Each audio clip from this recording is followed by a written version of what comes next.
ఇంతకుముందే చెప్పినట్టున్నాం కదా, పిల్లకాలువలన్నీ సముద్రంలో చేరాల్సిందే అని. కలుపుతారా? కలపండి, కలపండి. Most welcome.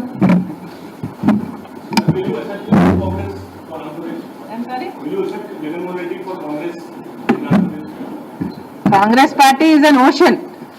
There are so many people in this ocean. Why not?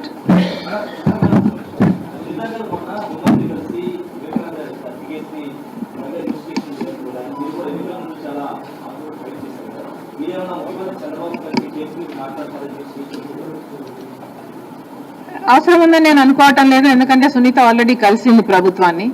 గత ప్రభుత్వంలో న్యాయం జరగలేదు, అప్పుడు ఎన్డీఏ అధికారంలో ఉంది. ఇప్పుడు మళ్ళీ అక్కడ ఎన్డీఏ అధికారంలో ఉన్నా ఇక్కడ ప్రభుత్వం మారింది కాబట్టి న్యాయం జరుగుతుందేమో అన్నది సునీత ఆశ. తప్పులేదు కదా కలిస్తే.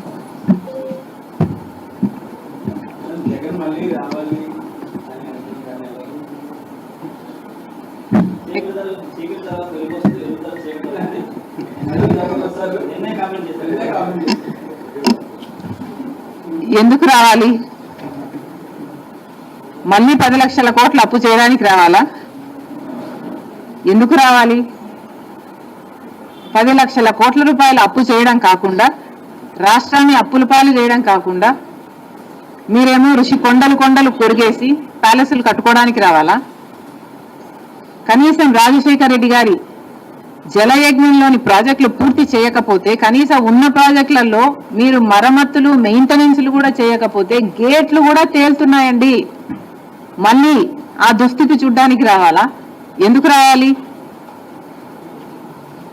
రాజశేఖర రెడ్డి గారు ఎంతగానో వ్యతిరేకించిన బీజేపీ పార్టీతో మీరు అక్రమ సంబంధం పెట్టుకొని ఆఖరికి మన అన్ని విభజన హామీలతో సహా, పోలవరంతో సహా, కడప స్టీల్ ఫ్యాక్టరీతో సహా మన విభజన హామీలు మొత్తం, ప్రత్యేక హోదా అన్ని తాకట్టు పెట్టడానికి మళ్ళీ మీరు రావాలా? దేనికి రావాలి? పూర్తి మద్యపాన నిషేధం అని చెప్పి మోసం చేయడానికి మళ్ళీ రావాలా? 3,000 కోట్లతో రైతులకి ధర స్థిరీకరణ నిధి అన్నారు ప్రతి సంవత్సరం. 4,000 కోట్లతో పంట నష్టపరిహారానికి పక్కన పెడతాను ప్రతి సంవత్సరం అన్నారు. ఇలా ఎన్ని మాటలు చెప్పి మళ్ళీ మోసం చేయడానికి రావాలి? రాడు. జగన్మోహన్ రెడ్డి గారు ఇక అధికారంలోకి రాడు, వైసీపీకి అధికారంలోకి రాదు.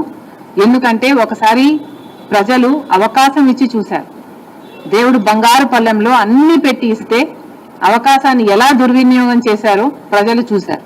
ఈరోజు వైసీపీ పార్టీ క్రెడిబిలిటీ కోల్పోయిన పార్టీ కాబట్టి వాళ్ళు మళ్ళీ అధికారంలోకి వస్తారని మేము అనుకోవటం లేదు.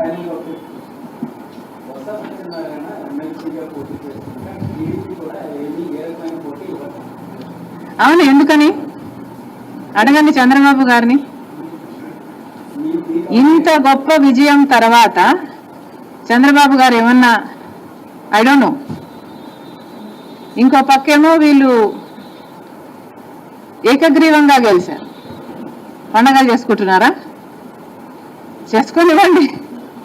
151 నుంచి 140కి వచ్చారు. 11కి వచ్చారు. అంటే 140 కోల్పోయారు.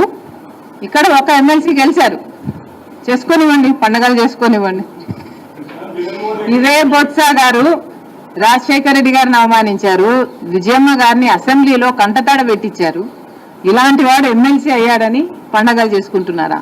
చేసుకునివ్వండి, వాళ్ళ విజ్ఞతకే వదిలేద్దాం.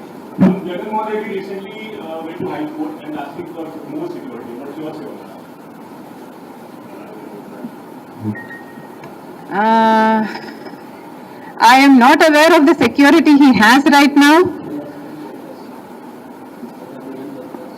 Oh, he has Z+. I do not see a need for additional security.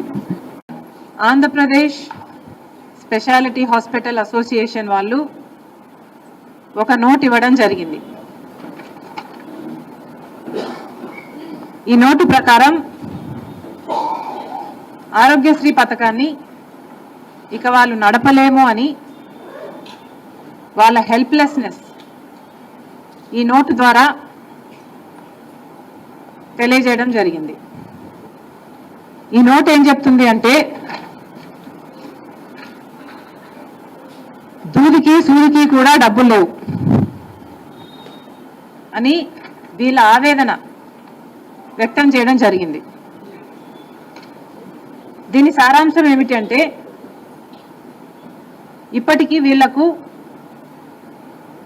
అన్ని ప్రైవేట్ హాస్పిటల్స్ అన్నిటికీ కూడా కలుపుకుంటే ఇప్పటికీ వీళ్లకు చెల్లించాల్సిన బకాయిలు 3,000 కోట్ల రూపాయల దాకా ఉంది అని, ఈ బకాయిలు చెల్లించకపోతే మేము హాస్పిటల్స్ ఎలా నడుపుకోవాలి, మాకు సూదికి దూదికి కూడా డబ్బులు లేవు, ఇన్ని నెలలు పేమెంట్స్లో వెనకపడితే మేము లోన్స్ తెచ్చుకొని, వడ్డీలకు లోన్స్ తెచ్చుకొని, ఓవర్ డ్రాఫ్ట్లు తెచ్చుకొని ఇంతవరకు నడుపుకుంటూ వచ్చాము. ఇక మా వల్ల కాదు, మేము కూడా ప్రజలకు సేవ చేసే విషయంలో ఎంత భాగస్వామ్యం అవ్వాలి అనుకున్నా కూడా ఇక మా వల్ల కావటం లేదు అని వాళ్ళు చేతులెత్తేసి ఈరోజు మేము ఇక ఆరోగ్యశ్రీ అంటే ఇప్పుడు ఎన్టీఆర్ వైద్య సేవలు అంటున్నారు దీన్ని, మేము ఇక నడపలేము చేయలేము అని వీళ్ళు అల్టిమేటం ఇవ్వడం జరిగింది. అసలు ఆరోగ్యశ్రీ పథకం రాజశేఖర్ రెడ్డి గారి పథకం, కాంగ్రెస్ పార్టీ పథకం. రాజశేఖర్ రెడ్డి గారు ముఖ్యమంత్రిగా 5 సంవత్సరాలు ఉంటే 5 సంవత్సరాలలో రాజశేఖర్ రెడ్డి గారు ఎన్నో అద్భుతమైన పథకాలు చేస్తే ఆరోగ్యశ్రీ అందులో ఒకటి. ఆరోగ్యశ్రీ పథకం ఆయన డాక్టర్ కాబట్టి రోగులకున్న కష్టాలు, ఆ కుటుంబాలకు ఎదురయ్యే అప్పులు బాధలు అన్నీ అర్థం చేసుకున్నవాడు కాబట్టి ఆరోగ్యశ్రీ పథకం ఎంత ముఖ్యమో గ్రహించాడు కాబట్టి తన పాదయాత్రలో ప్రజలకు అప్పులు అవుతున్నాయి అంశాలలో అనారోగ్యం ఒకటని గ్రహించాడు కాబట్టి రాజశేఖర్ రెడ్డి గారు ఆరోగ్యశ్రీ పథకాన్ని ప్రవేశపెట్టడం జరిగింది. ఆరోగ్యశ్రీ పథకం ఒక మన రాష్ట్రంలోనే కాదు, ఎన్నో ఇతర రాష్ట్రాలలో కూడా ఇది అద్భుతమైన పథకము అని దీన్ని సర్టిఫై చేస్తూ ఎన్నో పక్క రాష్ట్రాలు కూడా దీన్ని కాపీ చేయడం జరిగింది. ఈరోజు మన భారతదేశంలో ఆయుష్మాన్ భారత్ అయినా, యుఎస్ లాంటి దేశాలైనా ఇలాంటి ఎన్నో ఈ ఆరోగ్యశ్రీ పథకాన్ని కాపీ చేయడం జరిగింది. అలాంటి ఆరోగ్యశ్రీ పథకం ఈరోజు ఏ స్థితిలో ఉందో, ఎంత దుస్థితి ఉందో ఒకసారి గమనించమని కోరుతున్నాం. వీళ్ళు ఈ లేఖలో చెప్పిన ప్రకారము సెప్టెంబర్ 23లో మాకు ఆఖరిన పేమెంట్స్ వచ్చాయి. సెప్టెంబర్ 23 తర్వాత మాకు పేమెంట్స్ రాలేదు. ఈ రోజుటి వరకు అప్పటి నుంచి బకాయి వేసుకుంటే స్పెషాలిటీ హాస్పిటల్స్కి సంబంధించే 2,500 కోట్ల రూపాయలు ప్రభుత్వం కట్టాల్సి ఉంది.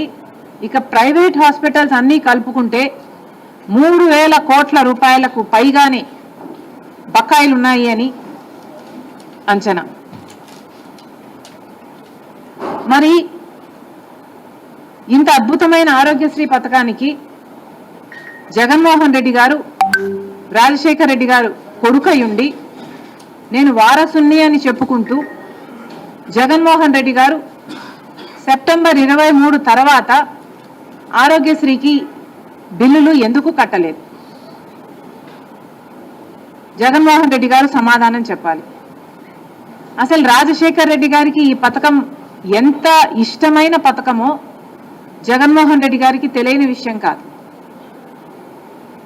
ఇది మా కుటుంబానికి పర్సనల్గా ఆరోగ్యశ్రీ ఇది డెవలప్ అవుతున్న సమయంలోనే ఇది రాజశేఖర్ రెడ్డి గారికి ఎంత ప్రియమైన పథకమో మా అందరికీ తెలిసిన విషయం.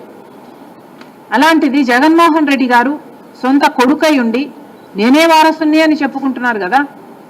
మరి అలాంటప్పుడు రాజశేఖర్ రెడ్డి గారి ఆరోగ్యశ్రీ పథకానికి మీరు బిల్లులు ఎందుకు కట్టలేదో జగన్మోహన్ రెడ్డి గారు సమాధానం చెప్పాలి.